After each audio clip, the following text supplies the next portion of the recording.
It's the Gear Tester here, and welcome to my review on the Pelican 1060 micro case.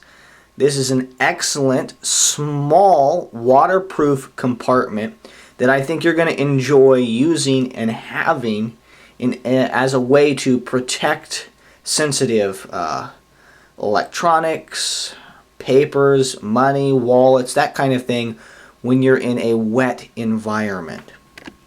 This is a great little case. It's going to cost you about $20 to $30 depending on where you get it and the amount of shipping you end up paying. But they're relatively inexpensive, and it's a great case. This is the largest case that Pelican is currently producing in their micro case series. So they make lots of cases, many which are much larger than this one, but this is the biggest micro case, as far as I know, that Pelican is producing. And check that out. Do you see that American flag right there? It says made in the USA. I love the fact that Pelican's products are made in the United States, and this is a great compartment, storage compartment, which I've been using for over 4 years.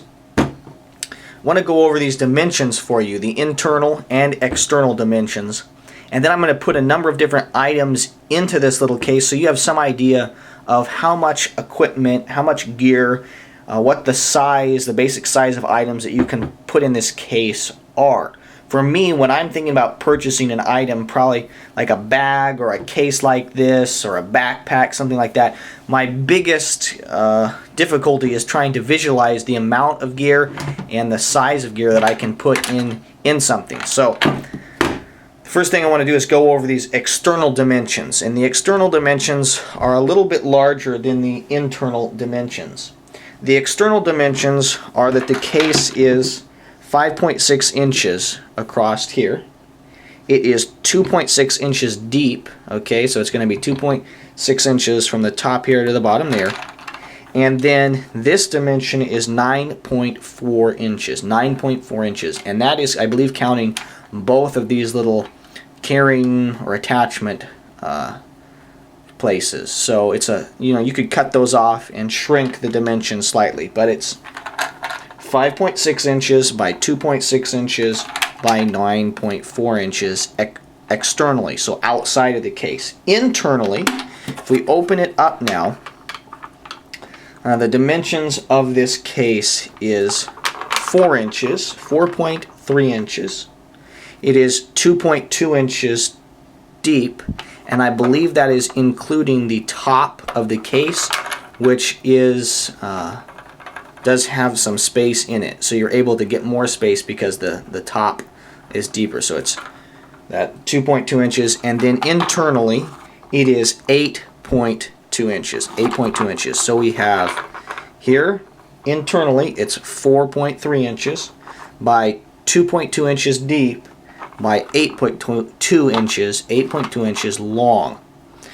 And just want to go over the way this case came to me. Now you can purchase these cases in a couple different varieties. They're micro cases and they're other cases.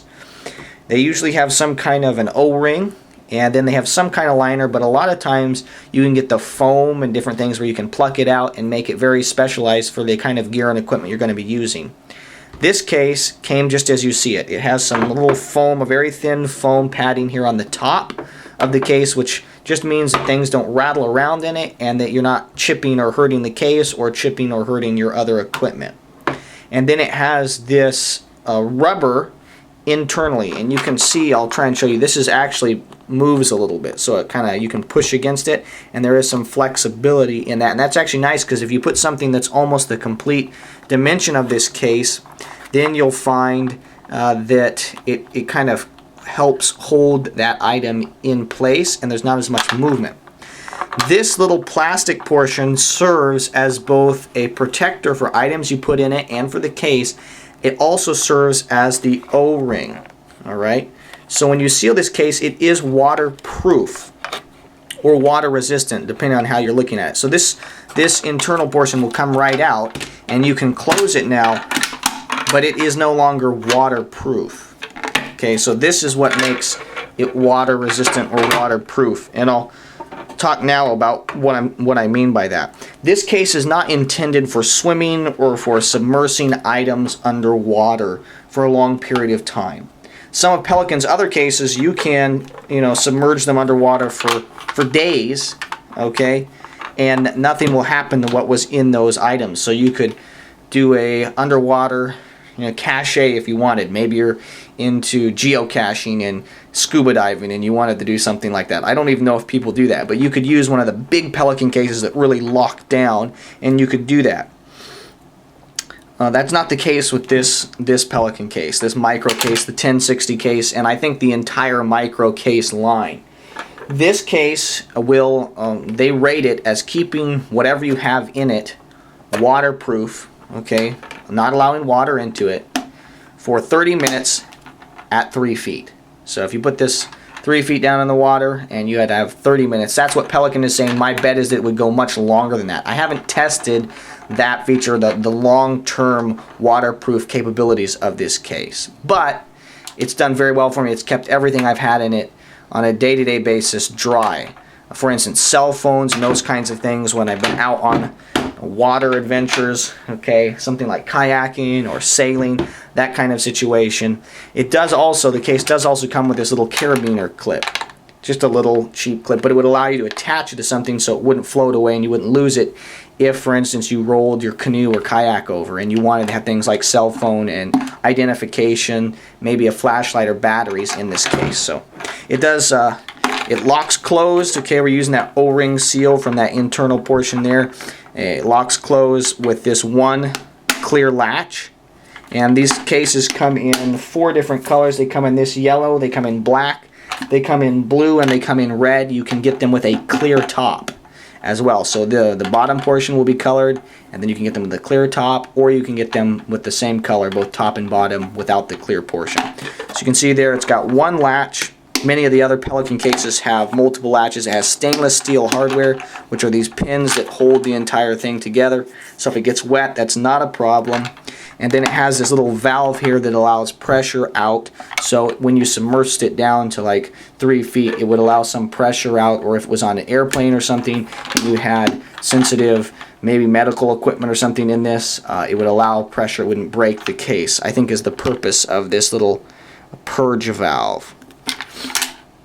So that's the Pelican 1060 case. Now I want to give you guys a demonstration of what you can put in this little case, because you may be able, you're probably sitting there with your measuring tape and you're trying to understand how all those little dimensions all fit together, right, and how much you can fit in it. So I'm going to show you some items that you can fit easily in this Pelican 1060 case.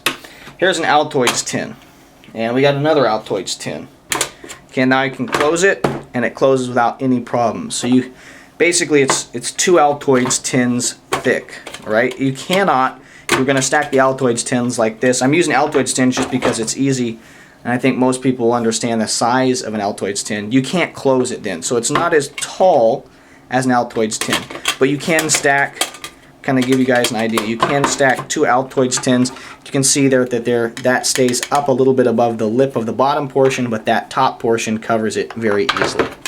So you can fit an Altoids tin in very easily. You can fit a Leatherman. Okay, this is a Leatherman Charge. The Wave is basically the same size, so not a problem. Here is another little blade. This is a Swiss Army knife. Goes in easily there. A pack of gum. This is some Trident gum. That goes in easily.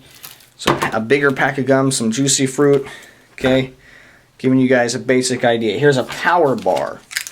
Okay, so there's a power bar.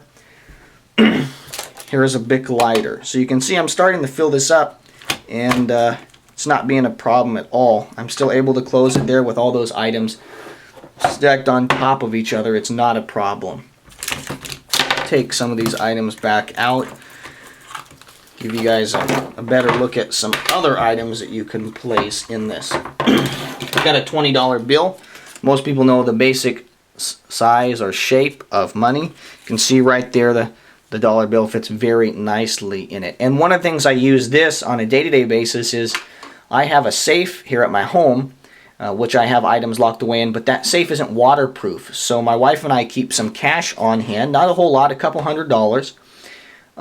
Maybe we use it for birthdays, for people's birthdays, quick, easy present to give people some cash. Also, it's just nice to have some money on hand, and so I keep that cash in this Pelican case as a way of doubly protecting it. If there's a fire, the safe is rated for a period of time at a certain amount of degrees, but if there's a flood or something, that case is not going to be waterproof, but this would be in that situation. So there's a $20 bill. Here is some Twinkies, another food item. So that gives you guys an idea of the kind of things you can put in it. I'll throw my cell phone in here, my everyday carry knife, my Benchmade Griptilian. Here's a Surefire flashlight, and then my wallet. And that would be the way that I might use this case if I was out boating, fishing, something like that. Not a problem. Now I can just hook it off to the side of a kayak or canoe, and I don't have a problem then if the boat flips. In this kind of a situation, I would probably take some tape, like electrical tape. Here I've got some. And I would probably, if I was going to be boating for an extended period of time and I was with young people or something where I thought that I might get flipped easily, you can see right here this groove is just the right size for electrical tape. And I do a couple wraps of electrical tape on both sides so that I didn't accidentally have this pop open as I was trying to grab it. It doesn't do that easily, but just to give you guys kind of an idea there of the size and dimensions of this case and the kind of items you can place in it. I decided that I would also show you the Pelican 1060 case weaponized. This is the weaponized version of the 1060 case. This is the way I've set it up, and I have used this Pelican case this way, both for a 9mm pistol and a 40 Smith & Wesson caliber pistol. So in this case, I have a handgun, and I have almost 50 rounds of ammunition. Open that up for you. This is my Glock 26, and it has a magazine in it. And I have a 10-round magazine here, another 10-round magazine, and a 17-round, a Glock 17-round magazine there. So you can see I can easily fit this pistol. It's basically, the dimensions, the internal dimensions there are basically 4.3 inches. And that we're basically bottoming out there at 4.3 inches. So I don't think a pistol that's any longer than the Glock 26, you can look up those dimensions of the Glock 26 from the top to the bottom of the frame of the pistol or the grip. I don't think a pistol any longer than that's going to fit in because you don't really have room to tip it or to angle it. So that's basically the overall dimension. I haven't put a lot of other handguns in this. So my Glock 26 and then a Glock 27, which I previously had, fit very nicely. They're the same size. Then you just put your 17-round mag in there. You put your 10-round there. Let's see if I can get it in easily, like so. Got to make sure that that's pushed back, and then it's very easy. And I just take the bigger portion of the magazine. It's a little bit thicker. Put it there and close it. So I've got a 10-rounder in the magazine. I've got a 10-rounder here, a 10-rounder. So that's 30 rounds. And I've got 17, so that's 47 rounds. Just a little word of warning to you. I would never keep the handgun loaded. Meaning I would never have a round in the chamber in this situation. For the sake of being able to get additional rounds in, I have the magazine in the gun, but you'll notice that I safety checked the gun, and because I was carrying it in this configuration, I pointed the gun in a safe direction after making sure that there was not a round in the chamber. Okay, I'm looking for an empty chamber when I do that. And I pulled the trigger so that I would be able to just open the case and instantly know that the gun was not loaded. It would be foolish, in my personal view, if you left the gun loaded in this situation, because the way the case is set up, in order to get into it, it's very tempting to just hook your finger in the trigger guard and pull out. Now, if you know, okay, that it's loaded, that may not be a problem, but the reason I would set a pistol up like this would be because of a situation where I might be afraid of a flood. Can you imagine after Katrina, if you had known, if you'd been on a business trip or away from your family and couldn't get to them, and you knew that your family members had a system like this that was waterproof and portable and didn't look tactical, and that they could protect themselves in those kinds of situations after a flood like Katrina or a hurricane like that, I would feel much better if I knew that my wife or my family had access to a waterproof compartment like this. Again, I'd probably, if I was worried about that, I would probably put this away and tape it a couple times